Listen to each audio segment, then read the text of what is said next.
So we are here to discuss an important subject today, the CEO's role in corporate reputation.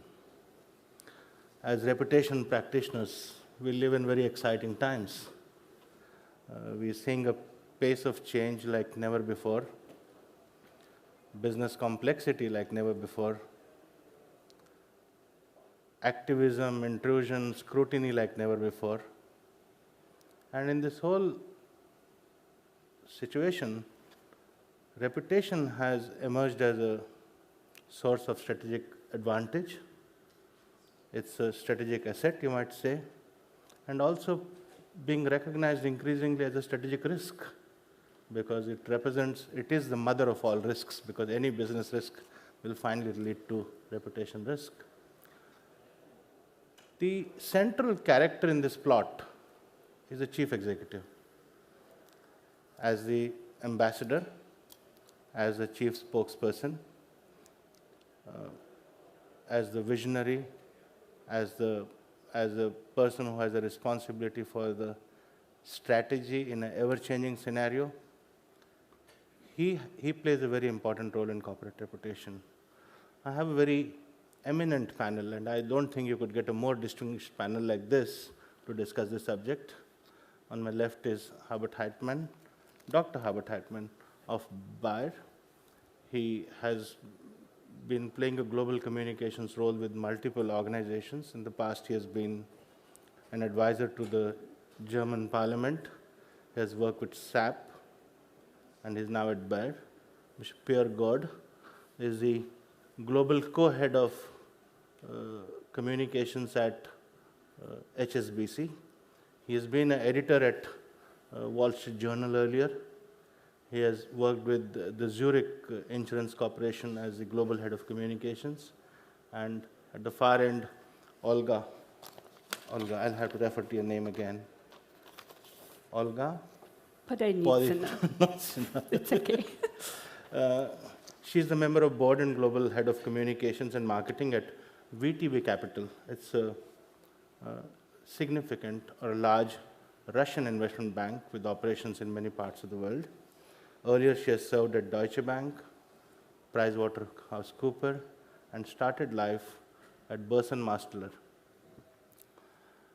Olga has a brief presentation to make, and after she has finished the presentation, we'll get into a conversation. Olga, would you like to start? For the slides? Yeah. Thank you very much indeed. Thank you for this special mission to start. And I'm sure we all agree that CEO is the real task force for both strategic communications and development of corporate reputation. Nevertheless, may I ask you a question? Have you ever tried to figure out CEO share in company media presence? Thank you. I did it too when I was preparing for our meeting today. And my guess was it is 40–45%. The focus group I involved said the same. But I was surprised by results. It is 4 and 4. If you look in investment banking area, it is upper side of the slide. Okay, I have checked other selected industries, and numbers were different, but the same rate if you look at the down part of the side. Nevertheless, this rate is good indicator of the well-developed strategic communications of the company. Since CEO is still in the very center of communications and development of the company reputation, but strengthened with involvement of top management, key business heads, who can appear in media and can have direct influence on development of company reputation. I took example of our company because it is 5 years of development from scratch, and the results could be quite clear if we speak about start from no name, no brand, and results as of today. Nevertheless, once again, CEO still remains in the center of attention if you speak about corporate strategy, strategic communications and corporate communications. And CEO is supported by other key speakers for key developments and areas of communications. You can see here the CEO share of participation in, like examples, communications events, communications projects, I would say, company media presence, and brand development. Once again, why I took our company like case study, I think it is a good example with clear time limits and clear results, confirmed today by Thomson Reuters, Delogic, Bloomberg, others. And nevertheless, 5 years ago, I can recall how we shared with CEO one office at the very start, at the temporary premises, before we moved to our new skyscraper office. And communications and marketing department that time, at the very start, when there was no share, once again, no communication share, no reputation still at the company because there was no business, started from scratch.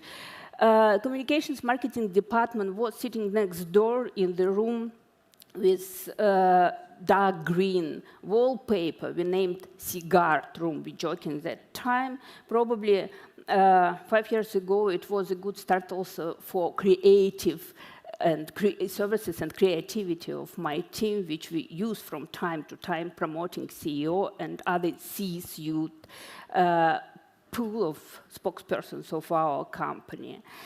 And speaking about CEO involvement and correct strategic communication, the results could be also confirmed not only by league tables and world global trade houses, but also by headliners of key international media in all hubs, the company dealing in, and all communications markets and all audiences the company is working for. Last but not least, I would like to say that promoting in our case, since I speak about our case study today, CEO and develop company reputation, in our case, is probably double, triple mission, because we speak about new market.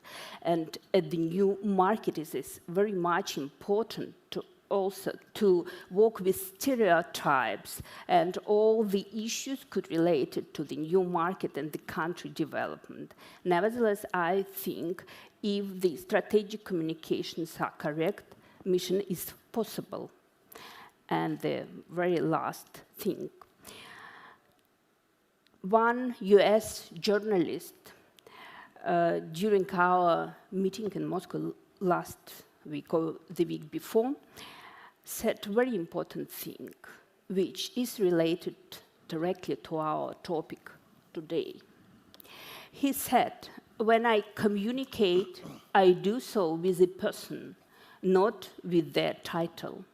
When I am interviewing someone, I may be speaking to them because of the position they hold, but I am still communicating with a person, an individual. CEOs are both influential leaders and individuals, and it is very much important to develop the role of CEO in corporate reputation and promotion of business and the company, supporting him as this CEO, this individual and influential leader, as well as working with him as a big value for the company reputation development? Thank you. Thank you very much. I'll start with the doctor. You think CEOs are taking their roles as reputation ambassadors seriously? Are they spending the required time and attention to this role? I think there are many who do, but there's always room for improvement. I think it's important and fully supported by the research that you shared with us that everybody, including the CEO, him or herself, is aware that there's no way to delegate this task to anyone else than to live this and do this themselves. Yes, they need to surround themselves with people who can help them to navigate this and to manage this, but at the end of the day, whenever something happens, the public will look to the one with the highest paycheck and who sits on top of the organization, and then this person is better well equipped to deal with this. But also internally, they cannot fulfill their role as leaders to move the organization in the strategic direction they have defined if they can't win the people to follow them, and that is always, I think, only possible through effective communication. But what's important is that you never try a one-fit-all approach here, because back to your point, these are individuals with their own characteristics. They're not all naturally born communicators. They have their strengths, they have their weaknesses, and I think the most important thing is that whatever you develop, it needs to be highly authentic for the person that you are working with, because otherwise it's impossible to build trust and also followership if people smell that this is not the real him or the real her in the way how they present themselves. So I think the research is fully supporting my experience. I was a little bit irritated or wondering when I saw that only 0.8% in the pharma industry CEOs are visible, and I just had an exchange with my CEO. Pierre is to an extent a pharma company, where he is going to give a speech about why there is not better reputation and more trust in the pharma industry. And I intuitively concluded, because there's no face to this industry, you have always these anonymous kind of corporations, and I encourage him to put his face on top of this, otherwise it will not be easy to win trust and confidence in what the company is doing. HSBC operates in multiple geographies and multiple countries. If you take the role of a global CEO out and take country-level CEOs, are they increasingly getting aware and seized with reputation as an important aspect of their business in the many countries that they operate in? I think it's a very good question. HSBC has always been deeply concerned with reputation because we're a bank, and a bank really doesn't have much going for it other than reputation. A bank is a collection of people these days, IT, and a few buildings, and a reputation. The products that we sell are highly commoditized. People often don't put banks in that category, but the fact is a checking account is a checking account, a foreign exchange transaction is a foreign exchange transaction, and a bond issue is a bond issue. So at every level of banking, it's highly commoditized. That means what you're selling is your reputation and a way of doing things.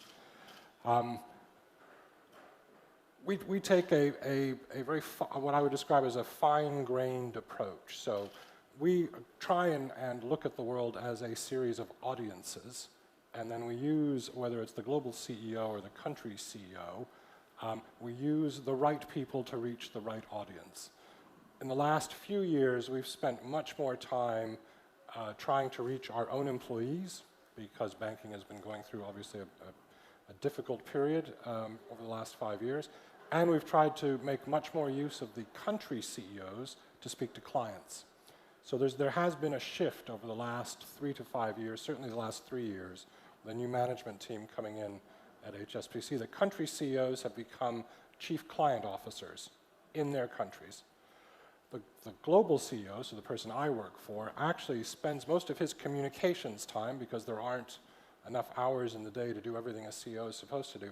Most of his communications time is spent trying to reach employees, because that is the way to set the tone for the rest of the organization. So if you think about how do you maintain and enhance a reputation over time, it's the style and the manner in which you communicate with all of your audiences. People look for instruction. Where do they find that instruction? They find it from the CEO. So our CEO has actually made it sort of a key part of his overall strategy, is to show to the organization how he thinks we should all be communicating with all of our audiences. And in our case, that's a very straightforward, matter-of-fact way of communicating. And we've made very deliberate choices, and it's, you know, how you use the CEO, or how the CEO chooses to communicate, really depends on circumstances. In our case, our CEO has not been on Bloomberg or CNBC because it wouldn't serve a purpose to personalize the bank, because actually banks have had far too much, at least the very big banks, have had far too much personality. And what we needed to prove to our regulators and our customers was that banks weren't actually run by a single individual, that they were robust institutions with strong management structures, and that wasn't one guy or one woman, for that matter, running an organization with 259,000